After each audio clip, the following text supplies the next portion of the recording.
discussion is going to be moderated by Walter Isaacson, who's the president and CEO of the Aspen Institute. Thank you, Walter, for all your support through Aspen Institute. Walter is the former chairman and CEO of CNN.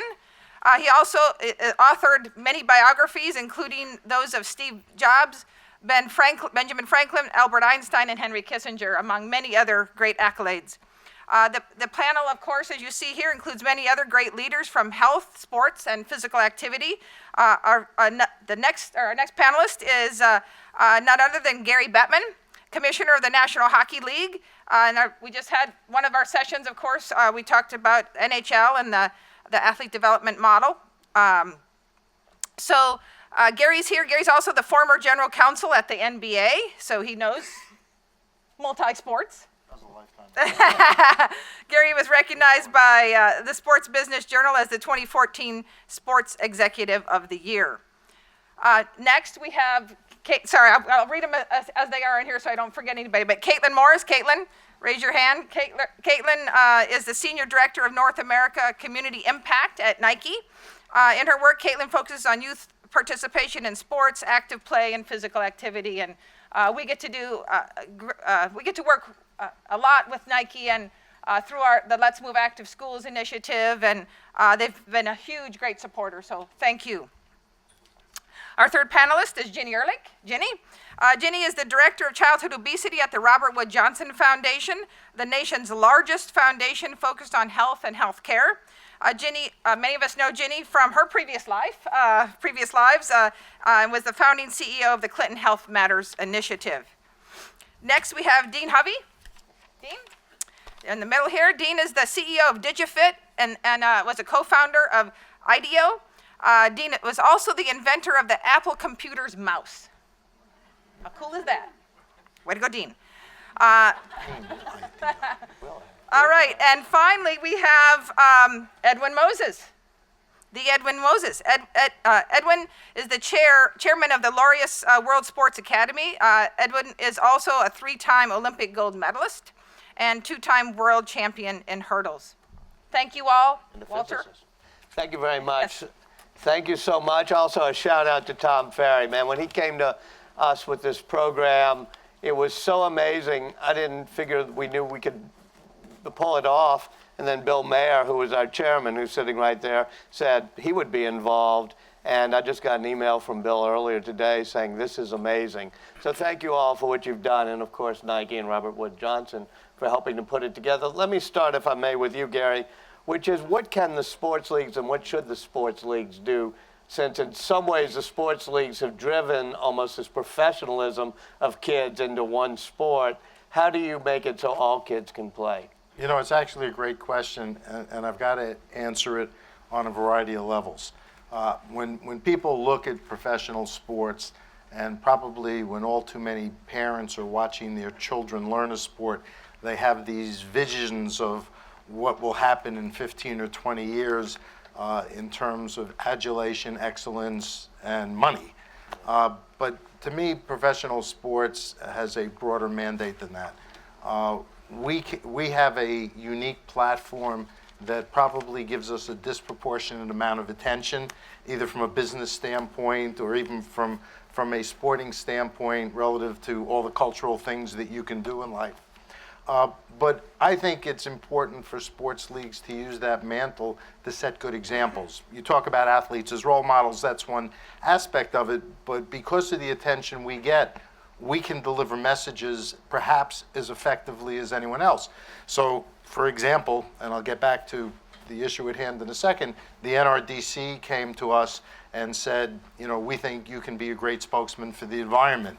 You Can Play comes to us in terms of diversity with regard to sexual orientation, said you can be a great spokesman. And these are things that we've embraced in a big way because we think we can send messages. With respect to children and their relationship to sports, that too comes on a variety of levels. I personally believe that if you're looking at children between 5 and 15, just to pick some numbers, sports should be an opportunity to be fit, to have fun, and to learn life lessons about hard work, teamwork, doing your schoolwork, and physical fitness. And those are the things that a number of our clubs do by supporting programs like here in Washington with the Fort DuPont program, which is for children of any background learning about playing hockey. The Ed Snyder Foundation in Philadelphia, ice hockey in Harlem, and the list goes on and on. And so I think it's important for us to provide an environment where children can do something that keeps them physically fit, that gives them an interest in a direction in life that they can use as they grow up. If they happen to be great players or they happen to turn into fans, that's okay, but that's not the primary objective. And we, sports leagues are kind of funny beings. While we're focused on the schedule of our games and the development of our athletes, the fact of the matter is we work with organizations like USA Hockey. In addition to giving them millions of dollars, we use them, they use us, but we use them as the grassroots component to get an organized system at the grassroots level where children can play. And USA Hockey, I know Dave Edwin's here, has Dave, raise your hand if, yeah, there you are. has been very innovative with the American development model, which basically is focused on age-appropriate development and training in terms of physical aspects of the game for children, but at the same time, it has de-emphasized what was cutthroat competition and put it more in terms of kids having fun, doing something that's good for them and that they would like. How can you, though, de-emphasize the professionalism that seems to be getting younger and younger? Well, I think by doing things like the ADM, the American Development Model, where there's more practice time, there's more skating time, right, there's less games. In fact, Dave and I have been debating for the better part of a year. I have an 8-year-old grandson who plays, and he and the kids he plays with are good enough to skate full ice. The ADM for an 8-year-old is half ice. And it's created some tension within the community, not because I expect my grandson to be a professional player. He'll never be that good at it. But you want them to have fun. And part of what the ADM has created is a pyramid, if you will. You can have fun, you can be part of it, you can play hockey as you get older, and if you're good enough, there's an avenue that will take you higher, but we don't exclude kids who, at 8 years old may not have the physical attributes that they're going to have at 16 and 17. Yeah, Ginny, with the Robert Woods Johnson Foundation, you're so much involved in health, the health of us all. How can we make it so that the ability to play is tied into health, obesity, fitness? So it's really exciting to be here. I was a part of Project Play from the beginning. So For which, thank you. We're excited to be here, and I think the dialogue over the past few years has gotten us to this point is exactly that. What is sport providing a vehicle to? And certainly health, physical activity is part of that, but sport provides and physical activity provides so much opportunity for overall youth development, development of team skills, development that are going to help kids along the way overall. And I think our big bet around making physical activity a part of the everyday experience for youth and children is really focused on looking at the current models, looking at innovation like ADM and others, and figuring out how to open up that playing field for every kid. We know that kids, families' economic level plays into whether kids are active. We know that African American and Latino kids are less involved in sports. So how do we build new innovations and new models to really equalize the opportunities for kids to participate from a young age, but also into middle and high school where we see those physical activity rates dip, even if they're not good enough to go to that next level. So those are some of the sticky wicket issues we hope to work with folks in this room on as we move forward to really make sure that every kid has the opportunity to really take advantage of all the benefits of sports. Do you worry that the kids who aren't great are getting more and more left out of the ability to play sports in school? I think that we're seeing that the kids who aren't athletically gifted, if you will, as they get older, losing the opportunity to be involved in school, in Parks and Rec, and across the board. And it has to do with the economic circumstance and cost transportation. It has to do with ability opportunities, et cetera. So, I think we've got a lot of innovators in this room and really would love to work with them to think about new business But what models. could be done? What could be done to get that kid who's in the bottom half of talent when it comes to athletics to make sure that that person feels she or he could play? I think the 8 plays that have been talked about in the report are a great start, and really then I think the next challenge is the how. I've identified the what, and now the challenge is really architecting the how, and doing so by not only tinkering with what's already in place, but really turning things on their head to really come up with new innovations and models.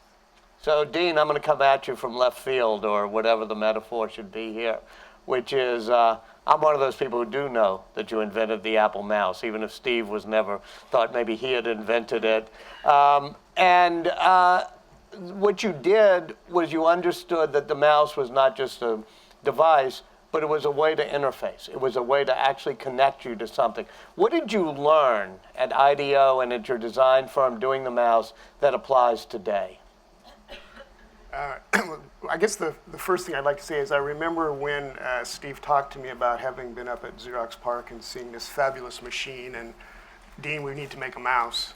And he gave me several attributes of this mouse to make it successful. And one had to do with the price of the mouse. It had to be less than $15. The other thing, it needed to last 2 years. The Xerox mouse would get gummed up in about 2 weeks. The third thing he said was it needs to work on a Formica table. And then this is what was really key. He leaned back in his chair and he said, and it's got to work on my Levi's. Work Now, on my blue jeans. Yeah, I remember that. Here's what's interesting is Steve understood that physical activity connected us into the virtual world. And if there's any sort of defeat of IBM at that point in time, it was understanding that. As I look out across the audience, I see people mucking around with their iPhones and stuff, and what are they doing? They're touching it. There's this real engagement. And I think what we've forgotten is that that physical motion, the memory, the coordination is all part of your creative process, your thinking. And we somehow divested of that. It says, oh, there's school and then there's sport. I remember, so I guess in a way we're sort of guilty for this dilemma we're in because we've made technology so friggin' engaging that kids don't want to get out and play. Do you think that's led to more sedentary activity? Absolutely. And so what do you do? So you've got to counter it with better engagement. And so what I'm trying to do with Digifit is to use the smartphone that everybody's carrying around to engage people in activities or in behaviors that they want to move towards. So we can use this technology and sensors. I'm wearing 2 different activity monitors here. One's a Misfit Shine, and this is a Movo. This is $100, this is $30. But they're basically keeping track of me moving. I mean, in the sense that could we actually have kids part of the curriculum, just moving is part of the grade, and we have ways to track it now. And so if every kid had one of those, Yeah. you think every kid would be more active? Not just because of them. This thing is like, a tachometer or a speedometer when you get in your car. Getting in the car is getting somewhere, right? It's helping you get there. So we have to figure out how to engage them and say, here's where you are today, and here's where you want to go, and how does the activity do it? So there's all kinds of things you can do out on the playground that have to do with physics, learning about physics or distance or things that you, through the process of using your body in activity, you actually learn in a different way. So there's lots of ways that we can do it. And if we were tracking, and if parents were okay with that, we'd be collecting an enormous amount of data that you could start to look at and say, what is going on? When are we training too much and getting hurt, as an example? Or there's this group of people that are about the same. What kind of a virtual engagement can we have across the country? Because they're equal in maybe physical Tell me what abilities. big data would do for you. Right, you can do cohorts. So once you've collected all this information, you say who's active 30 minutes a day on average that can do run 3 miles, and then you might be able to create a nationwide competition by reaching out to those kids and saying, all right, we're going to do something. You guys are basically the same. And you worry about the privacy, people pushing back? Absolutely. I mean, I'm not sure a lot of parents want to have their kids tracked, 24/7, et cetera. But it's happening anyway. As long as they're carrying a cell phone around, that's going to happen. So we've got to learn about it. But I think there's lots that you can do. If you saw somebody that's supposedly very equivalent to you in New York City doing this really cool dance motion thing, you might say, I'm going to do that, and I'm going to one-up them, right? And I think somebody was doing videos was doing that as well. So I think there's a lot we can do with the technology, but we've got to bring the action in. Caitlin, Nike is not just a shoe company, it's an innovation company. You've been here from the very beginning, and the innovation you have to do is very much at the core of what this Project Play report talked about, because you don't want just, top-level athletes. You want every kid in America to do it. Where's the role of innovation that you see in addressing this issue of getting every kid to play, and how's Nike participating in that? Yeah, it's interesting. Our mission statement is to bring inspiration and innovation to every athlete in the world, and that's got to start early. That we've talked so much about the idea that those early behaviors and early preferences will drive your participation for a lifetime.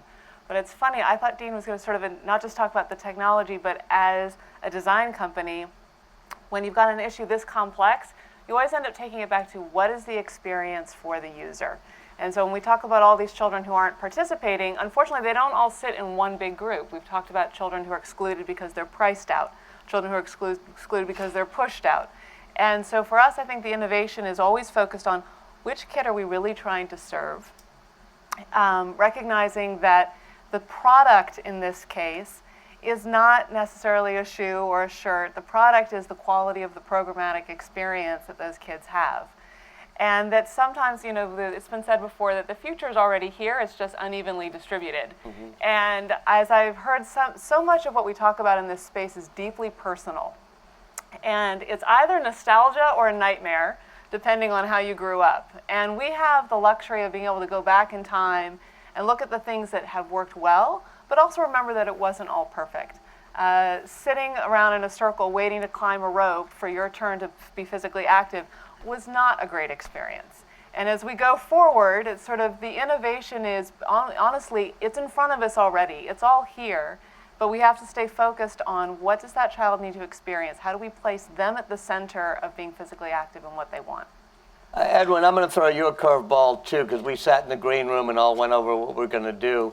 And if I did that, then it would be kind of stale. And I heard Dean say something about the role of physics, and the role of physics in encouraging people to interact, to play, to understand things. I think one thing maybe not fully known by you, wasn't said in the introduction, is that you were a physics scholar. When you were in college, you studied physics. You got distracted by the hurdles. But is there anything that you think can help connect the kids who like physics, the kids who like play, and even how that would help inform innovation in this field? Well, if it was up to me, I would go back to the old school methods of teaching physical education. I remember when I was in the 2nd, 3rd, 4th grade, it was very formal. We went a couple of days a week. You had to wear your white gym trunks, your white t-shirt. You had to have on socks and shoes, and it was quite comprehensive. And skill level really didn't matter. Everyone had to hit 3 baskets in basketball, and the coaches didn't care whether you took it from the top of the line or you're like 5 feet in front of the basket. You're going to make 3 baskets. We didn't have a swimming pool, but when I learned how to swim, no matter what your level of swimming was, you're going to make it up and down the pool, back and forth, whether you're on floats, on a paddle, just kicking, but you're going to go up and down the pool. We had to learn how to tumble, forward roll, backward roll, back handstand with assistance. We played volleyball, all those different things, and everyone had a certain standard that they had to achieve, no matter what your actual level was. So for me, I would put the physics back into it and make sure the kids knew how to do virtually everything. I think last night someone was talking about the fact that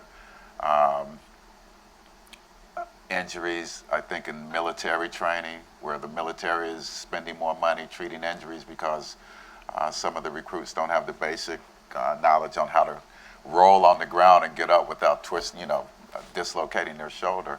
and things of that nature. And so I just think that there's a lot of straight physics that could go back into it, a lot of simplification if it was able to be standardized. And to explain what you're doing in my hometown of New Orleans and how that applies to the rest of the nation. Well, we've decided that we were going to try to do something very significant and really groundbreaking in New Orleans, and it comes from our experience at Laureus in dealing with all types of social issues in all different areas of the world. Back in the year 2000, we started with 6 projects in 4 different countries. And we started with 2 donations from our sponsors, Mercedes-Benz and Richmond Company, of $500,000. And over that period of time, we've expanded to like 148 different projects in almost 45 to 50 countries around the world. 9 national foundations internationally. And so what we've learned, and we employ celebrities as members of our World Sports Academy, people like myself and Boris Becker and Monica Seles and Nadia Comaneci. It's a who's who of world sporting icons. And we pledged 10 years ago to really operate like a family, be like a family, and really stick to this. You have to be a retired athlete to be involved. So we have a lot of experience in dealing with different types of projects and collecting data and figuring out what best practices we can use to simplify doing these projects. We're an organization that doesn't recreate the wheel. We find people who are doing an outstanding job. And in the city of New Orleans, what happened after the floods down there was that the parks and recreation system was dismantled. A lot of the parks were underwater, buildings were destroyed. The school, the Board of Education really had to reform. And the majority of kids in New Orleans now go to charter schools. That's the big thing down there, the charter school system. So we wanted to find a way to help the charter schools move forward through after-school programs. And so we started with a group, 1 or 2 we started with, and then we decided we were going to go further, and we were going to try to find a strategy in which multiple partners that we could find down there, and these are all independent projects that we've identified and decided to fund financially, to have a collective strategy where we sit down, bring them all together, and start talking about what's going on in the community, what's needed in the community, to try not to duplicate resources. For example, we don't want everyone to have a barbecue and on the same day and attract kids in different areas. We want to try to get them to say, okay, we see that you're doing this. We know kids that might be interested in your program. We'll send them your way. We know kids that are into running. We don't have the facilities to deal with that. We don't have a program, so we'll make sure that they get to you. And so this collective impact strategy we're working on, we've had our first meeting in September, sat down around breakfast and talked about all the different aspects. Everyone introduced their program and talked about what they were doing. So now these 6 are going to start working together, and we're funding these 6 and just find best practices suitable for the city of New Orleans and those constituencies that they're trying to help. One thing, it's a big world out there in development and doing good things and helping people out. It's a huge world. We've seen it all over the world, and we started in New Orleans with our Model Cities Initiative, which is what we call it, and we're going to move it out to 2 or 3 other cities in the near future. And it shows the role of sports in community building, not just in Absolutely. athletics. Absolutely. I want to ask the whole panel this, and then we'll open it up to questions, but anybody who wants to address it.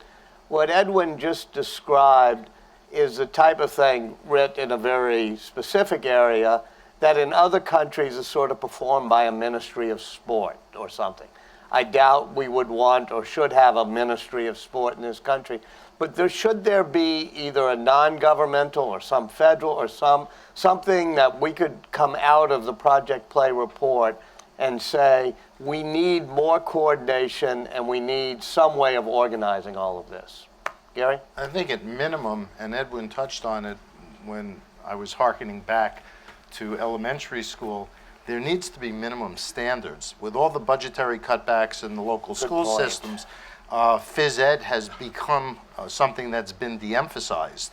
And it's not just core phys ed classes, a lot of team-related sports has been cut back because the boards of education, the local funding entities decide there's not enough money, and that's the first thing to go.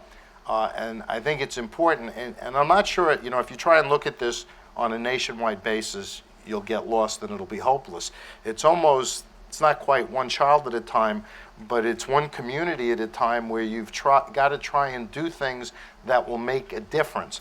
We don't have the resources to build a rink, in every community there is, but when we were here for the Winter Classic, on January 1st, we and Constellation Energy, one of our sponsors, and Bridgestone Tire, we at the Watkins Elementary School and Rec Center, we built a rink that kids in the community would be able to use. It was lit. You don't have to be a great player, but it was a place for kids to be active and have fun. We need more of that, and to the extent that the private sector has to get more involved, that's probably going to be driving this, but I also think school boards have to be held to a minimum standard of what's going to be available for children. I noticed what the learners have done too, in terms of building fields. Do you think that's a role of professional sports, to do that? I think to be the lead? we can do that to the extent we can do that, but the demands that are on all of us, we don't have the resources to. But the leagues couldn't get together, Well, even among the four major leagues, we don't have the resources to do it, which is why you need grassroots governing bodies like USA Hockey that can get to the roots. It's interesting. Sunday was the 35th anniversary of the Miracle on Ice. And when you think of what's transpired since then, participation in hockey in the United States has gone from about 130,000 kids, to about 600,000. And that's in large measure to the inspiration, but without an organization that creates a framework, that creates standards like the ADM, we never would have seen that growth. Jenny? I want to answer your question with the answer yes and I want to tie in what Gary just said, and that is that what we want are kids who are active and who are thriving, and sport is a tremendous vehicle, schools are a tremendous vehicle, the community is a tremendous vehicle for really ensuring that activity happens, and all of them are important. So when we think about a collective impact organization or an organization that really provides that backbone for collective impact, I think it's a matter of really coalescing that movement overall, because right now we're working kind of in silos. We've got the sport-based meeting, we've got the community-based meeting, et cetera, and we all have to kind of interconnect. And so as strategic philanthropists, it's something we're really thinking about and what our role is as a group that might be able to seed something like that, and what that could look like to ensure that there's a place at the table for grassroots organizations that really have to figure out how to customize that at the local level, but also private industry, business, the sports leagues, and how we can really leverage all of our assets together to really make the whole. Actually, the silo point is good because we're trying something that is an attempt to break down the silos in 30 markets. So we've just begun work on a program called Future Goals. And what it is an attempt to do is use hockey as part of the STEM curriculum, science, technology, engineering, and math in schools.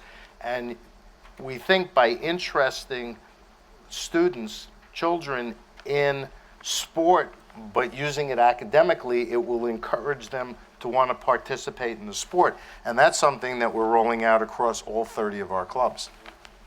I'm a tech guy or nerd at heart, and when Edwin was saying, we don't reinvent the wheel, and I'm seeing all these people in the room and all these wonderful programs going, I'm thinking, there really is hundreds of nodes of a potential network that if they were connected up, not so much with a formal organization, but just knowing, like LinkedIn, right? But this has to do with, well, this is what we do with sport, and this is what's been successful. and all of a sudden you're saying, gee, I wish we could get another park. How did they do that? And then the network takes you to the 4 different nodes that were successful, share the collective That's wisdom. a really big and interesting idea, because instead of having an organization that grows up, hierarchical and top down, do it in the web age and digital age in which it's all networked, and so describe how that could work. Well, LinkedIn is an example, so I assume it's Facebook. I mean, this is a powerful node right here, and this Correct. is, there's center ones and they have splinters out. Well, you said you had, I can't remember the number of countries and About 38 countries, 150 there's all these projects. experts that have done these things before that you could reach out to. And so even some simple descriptions of, we created a park, we set up a hockey team, on the local pond, and with technology you can make a few word searches and all of a sudden identify people, and then you could reach out to them. Do you think a LinkedIn for kids sports could organically grow up, or is there a way we should help seed it? I think you have to start it, but doesn't take much if it's thought well through. It'll just. Well, it's funny. We have done things with Laureus before on the digital platform, and certainly our learning experience has been, if you don't have an offline approach as well as an online approach, the digital doesn't work. And I think that's where the mutually reinforcing activities is, we talk about the 5 aspects of collective impact. Not all are created equal at the same time. Project Play has sort of laid out the first in terms of giving us that operational framework of what people need to do to reimagine youth sports. I think this is the beginning of trying to discover in a broader way what our mutually reinforcing activities are, but that's where we probably are spending most of our time. And the example that was given around New Orleans is perfect. We actually had a great partnership with Laureus around how we showed up in New Orleans together, and now they're leading how those community organizations are driving it at a community-based level. But it's happening in a couple different tiers. And to your point, we're not going to come up with a perfect hierarchy given all the things already in play. And so I think it's about finding where the vocal majority has a genuine expressed interest to create a structure and focus the structure on those activities. But we're not going to solve all in one go. Yeah, we've pretty much caused the problem that we had to learn how to solve because of the number of projects that we have now and how much growth we have. We had a project that started down in Brazil, in Rio, with boxing, and it was one of the first projects that we got involved with. Now we've taken that project. I believe we have a division or a cousin of it in South Africa, in Berlin, Germany. We have a very similar project that deals with kids in jiu-jitsu in New York. So we take those projects and we will duplicate them in another part of the world. And we've internally we have what we call a symposium for our projects, global project symposium that we had in Malaysia this year, where we had 100 of our project managers come down and learn team building skills, learn how to deal with kids, new exercises, new approaches to everything. So we cross-pollinate our own organization, and we found that that's very effective. And we collect data so that we can compare one project against another.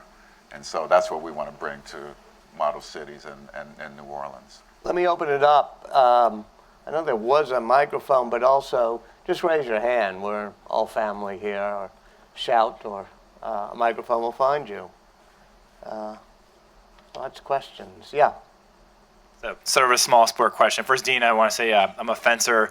We've actually been working with IDEO to help revolutionize the technology of fencing. Fencing's still using a system that's 70 years old that still has to be plugged in. And with IDEO, I think we're going to hopefully be able to reduce the cost of our sport by half and remove half the pieces that are required to play. My question is for smaller sports, what are the best ways, and this might be for you, Caitlin, like for smaller sports to kind of access some of the bigger companies to get support on the ground for what we're doing? Because obviously I know you guys are working with the major sports, but I think there are a lot of smaller sports in here doing innovative things who, would love to partner and work with organizations like Nike. So I think for us, our approach on how we do grant making and how we invest vary a lot. So when it is an approach that is very much a city-based model, whether it's New Orleans or actually we're having a similar conversation in another sort of underserved community, that's an easy place for smaller sports to show up, because one of the things you hear back from community partners is kids want to have a chance to sample more sports. And we actually look at some of the smaller sports as this huge opportunity to get kids who think they weren't that good in basketball or had a really negative experience in soccer. Well, they probably haven't had any kind of experience in fencing, and probably don't have a mom or dad who can show them how it's done or tell them how it's not done. And so I actually think that the smaller sports sort of offer an alternative in that broader community conversation. Yes, sir. Did you, right there? Were you?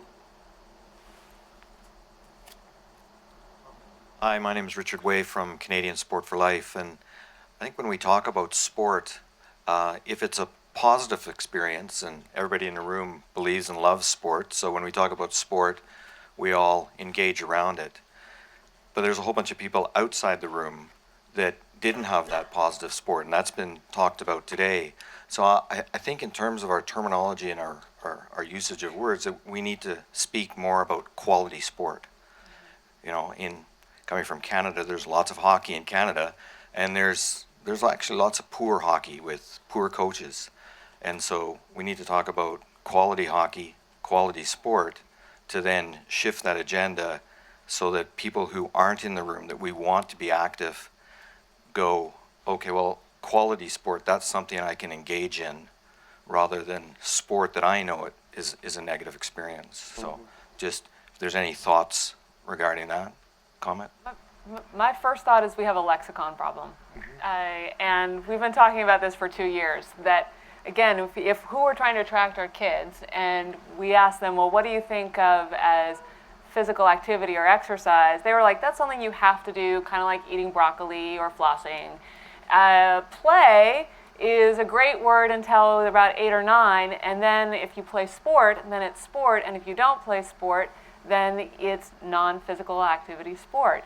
So I love the word quality, except if I were a kid and I said, do you want to play quality sport? I'm not sure how they'd jump into it. And so there's a lot of debate about, can we take back the word play and have it mean a physical activity play as opposed to the dominant sedentary play. So I have loads of sympathy for where you're coming from, and I just think we have a vocabulary problem. Well, it could be more than that as well, because I think I have a sense of what you're referring to. You want to have coaches and teachers who are supervising and teaching sport who actually know what they're doing and make it a positive experience, and you don't want these coaches screaming at 7-year-olds because they gave up a goal in any sport, and you want kids to have fun.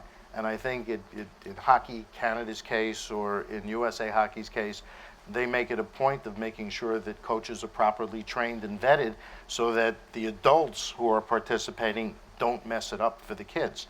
But it also goes back to the other point that I said about Board of Education.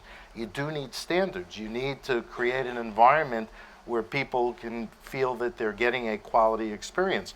I think the ADM does that, or attempts to do that, for hockey in the United States, and it's programs that like that set a standard for adult participation, including parent conduct, watching events, and making sure Grandparent conduct in your case. Grandparent Grandparent conduct. No, You've got a kid I'm and very grandkid. passive though. I just yell at Dave. I don't yell at the kids or the coaches. But the point is, you want to create an environment where it's a positive experience, not positive like this kid's going to be great, he's going to make it to the NBA or the NHL, but the kid is having enough fun that he or she wants to keep doing it, because that again feeds into physical fitness, but also teamwork, interpersonal skills, hard work, all the things that. But let me push back on you and all of you to answer.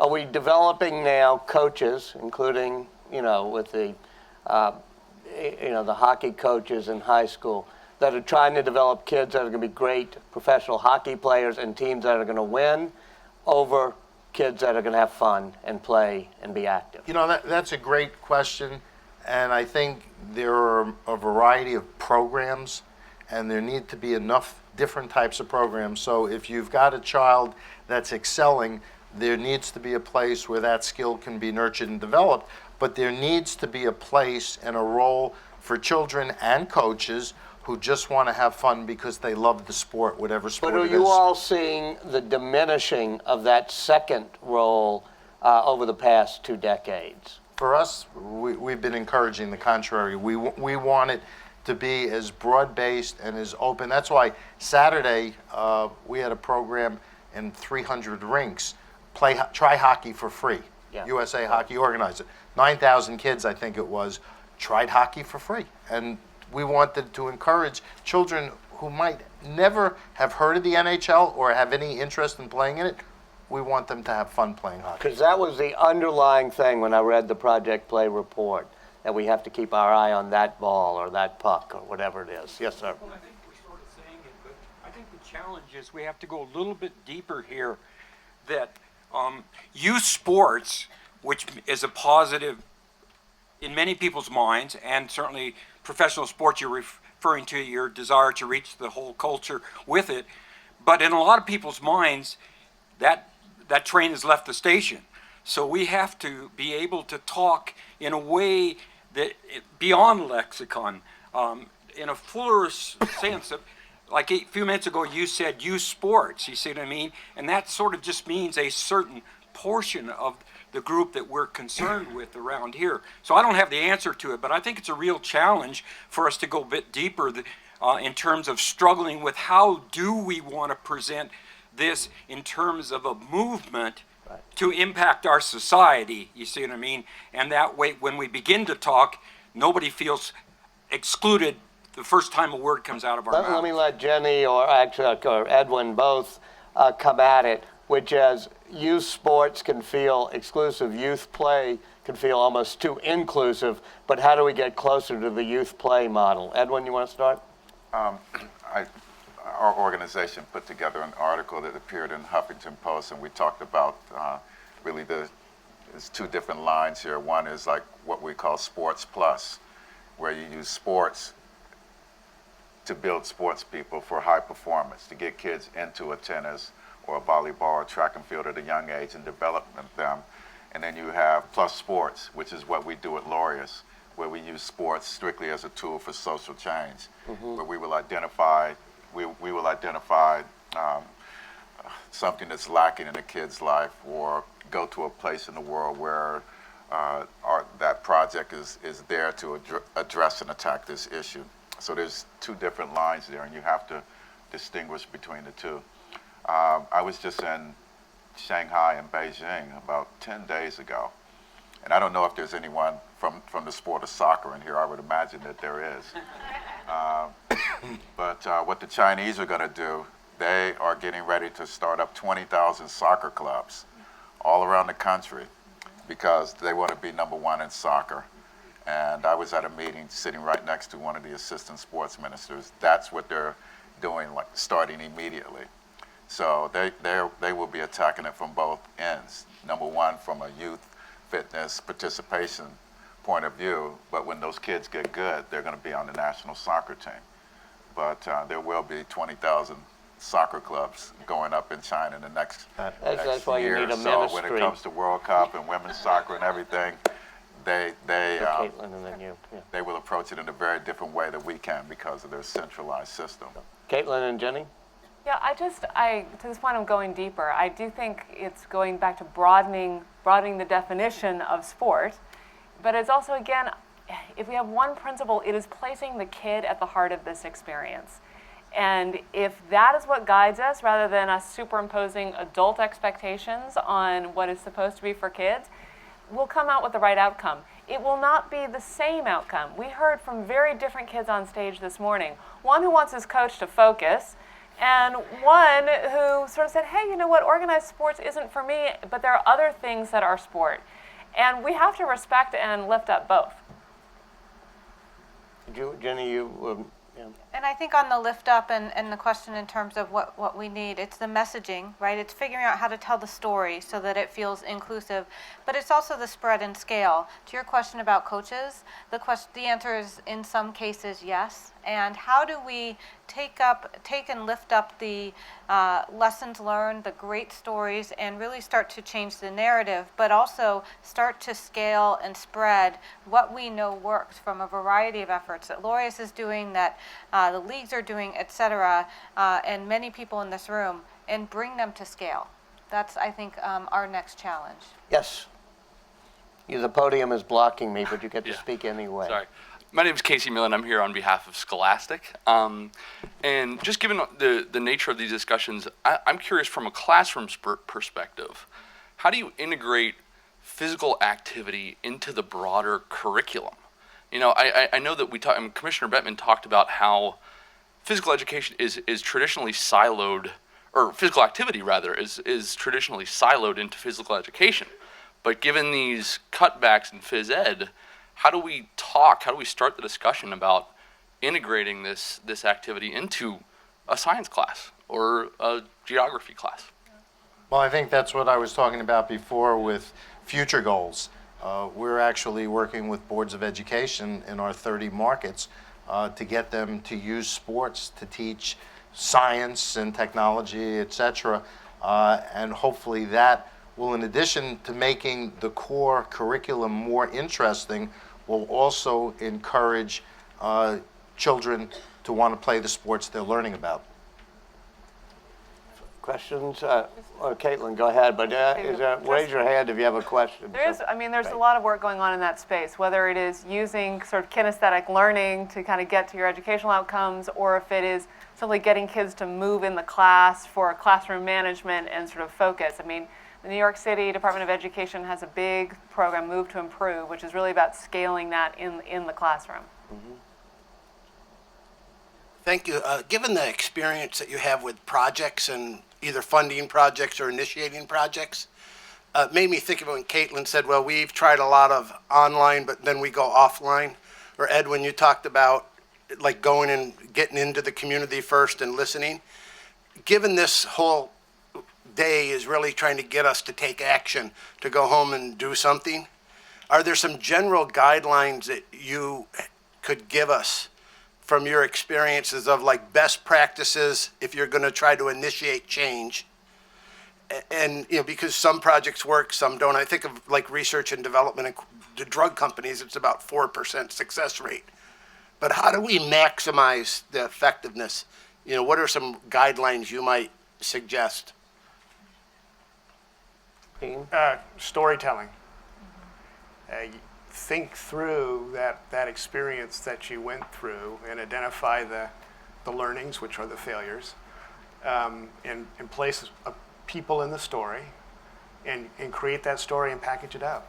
Because that's the way people remember, that's the way people learn, and that's the way you share. You know, and with a network, you can bring people together. It's very important to bring people together that have done this. So, I mean, maybe what the organization does is fund the convenings and the travel, and when Edwin says there's something really cool going on in Bogota, somehow you can get that person here or there so that they can see what's happening on the ground, share their stories, and come back with it. So the technology, everything I've learned about technology is that you put the person back into it and it works.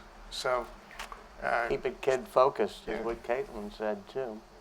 You know, further, one of the things that came through to me reading this report, which you got to read, everybody has to read it, and is a discussion on this panel, but also anecdotally, and I'd like to know whether you all think it's true, that we have more and more in the past, since I went to school, when I felt very empowered to be on 3 teams, whatever, even though I was not an athlete, that people who are not naturally athletes feel less included in high school, club, community teams, and that you don't have as much pickup, or when you get to college, as much walk-on activity. Most people are recruited athletes.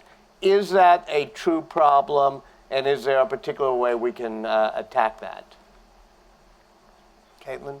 Yeah, I'm going to fight back on first, but everybody is an athlete. They just don't know it yet. Is the problem real? Yes, because kids are, frankly, the way our communities are structured today, they don't have pickup play a lot of the time. They're simply not picking up those efficacy skills that we talked about, or competency skills that would give them the ability to do things later. But this idea that we know at 8 or 10 if somebody is going to be a great athlete. We really don't. We only know whether or not we gave them the experiences and the opportunity to try. One of the things I said to Edwin is when I was growing up, the notion of NORD, the recreation department, and the pickup on the playground, everybody was doing that, and it had more than just an activity of sports. It was an activity of inclusiveness. Are we facing a time now where sport is not as inclusive as it used to be and in some way more exclusive? Edwin? Well, when I was growing up in Dayton, Ohio, we actually used to be able to go to the parks on a daily basis. Where at the park shelter, they had volunteers, teachers who were working during the summer. They had art activities for art. They had music. They had baseball teams at the swimming pool. So that was one of the places where our parents would send us, go to the park and not worry about us on a day-to-day basis. Today, in a lot of areas around the country, parks and tennis courts and places like that are off limits where kids can't go because they're dangerous zones and bad things happen in these areas. And then there's some very, very good programs out there. We have one in New York called I Challenge Myself, and it focuses on young kids who are more than likely obese, perhaps have high blood pressure, diabetic, and they learn how to ride bicycles. And they start training over at 1 year, and at the end of the year, what they do is they participate in a 100-mile bike ride around all the New York boroughs. And these are kids who, in many cases, you would never think that they would complete an activity like that. But we found that if you're able to get them engaged and present a format which is amenable to them, the proper training, the proper environment, make them feel good and not make them feel as though it's a win, loss, or lose, fail option, they'll come back. And so there's many ways to keep people involved in sports without having to put them under the pressure of being world class and being a performance-based sports person. Our next panel is called What's Your Play? And it's about what are you going to do? What are you going to announce? What project are you going to launch? And I think a couple of you may be willing to do it right here, sort of preempt the next panel. But I think, Caitlin, did you have one that you were going to announce of What's Your Play? Yeah, it's very apropos of what we've been talking about on stage. All-Star Weekend in New York just 2 weekends ago was the launch of Zoom League, which is a partnership with the Department of Youth and Community Development. It's a dual-gender middle school basketball league that reaches all 5 bureaus and over about 5,000 kids. We've been partnering with DYCD for the last 7 years, but Project Play has really informed how we think about the work in terms of looking at this from both how we revitalized in-town leagues as well as our focus on coaching. And a key component of Zoom League was actually training over 300 coaches and looking at it through the lens of the heart, mind, and voice of the coach. So to your point around, we need coaches who are coming with the right focus on the child and what it should mean for them in this experience. It was really about sort of saying your role matters and bringing in New York greats, coaches like Coach Couch, who have a long history in this work, and sort of saying you have a role and a responsibility that really matters to the child and really matters to the community. And it's not just about sort of how Nike shows up as a company, but how we show up as a brand and bringing our best brand assets to basically a community recreation-based league. Jenny, what's your play? So as many of you know, a few weeks ago we announced a $500 million investment in ensuring that every child be at a healthy weight no matter who they are and where they live. And we announced 5 big bets, one of which was making sure that physical activity was a part of the everyday experience of children and youth. Where we feel like we can add value is starting to build with partners what that connective tissue looks like, what that collective impact or backbone looks like, that really coalesces the movement around youth activity and coalesces the silos around sport, community, and school, and looks at how we can maximize impact across the board. So we're in our early thinking about that, but looking forward to working with all of you on that. Edwin? Yeah, we're going to continue to work on our Model Cities initiative and our collective strategy of bringing together organizations that need a little help in one area or another. There's a lot of great organizations out there. The problem is generally financing. the amount of money that they have to spend on projects versus staying alive. And so we want to continue to use our collective growth strategy to bring these people together, assist them, kind of be like a big brother where we help to coach them in the things that they will need to be successful, and develop that concept in another major U.S. city as well. Well, I'm not on the agenda for what's your play, but I'm actually going to do one because it came up in the green room, and as we were thinking here, it's going to mean assigning Tom Ferry an activity too, because one of the things we've been doing at the Aspen Institute is something called the service year idea that General Stan McChrystal is launching and doing with us, is to help people be coding for America, just like Teach for America, where you spend a year in service teaching kids how to code or teaching kids other things or whatever you're going to do in service to America, financial aid for America or financial literacy. And I think that maybe this program, Project Play, should work with General McChrystal and maybe try to create a Coach for America type service year, whether it's young people coming out of high school and college who've been good athletes or people like Edwin who are just passing the peak of their game, but want to make sure that every playground in America has a coach there ready to help any kid who walks on. Thank you all very much. Okay. Thank you.